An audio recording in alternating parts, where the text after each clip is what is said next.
so this is the 2023 GMC 6.2 liter V8 L87, and like I said, I had a 22, and I had a lot of time under my belt with it.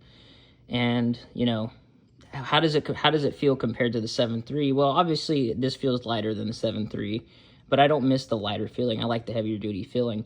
But I will tell you, this is one of the loudest engines. In some ways, I think it's louder than the 7.3, my 7.3. You know, in a stock configuration. Obviously, this is a stock configuration. And that's also because it's direct injection.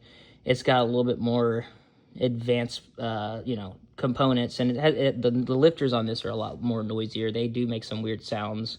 That's just a characteristic of this 6.2. My 22 made some weird tapping noises, and so does this now. Not in the beginning, this was very quiet in the beginning, but now it's got a ton of miles on it. It's starting to be kind of noisy like my 6.2 was. And it really, you know, it's a great sounding engine. You got to really, this intake system is probably one of the most awesome intakes, the stock intake system.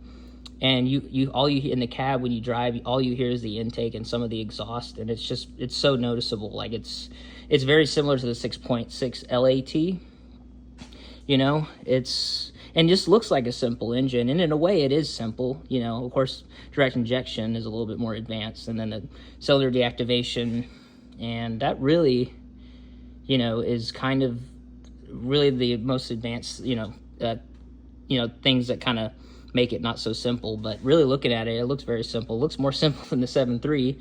Obviously, it's got one battery. But we're going to talk more about this and how I think it feels and compares to it. So, yeah.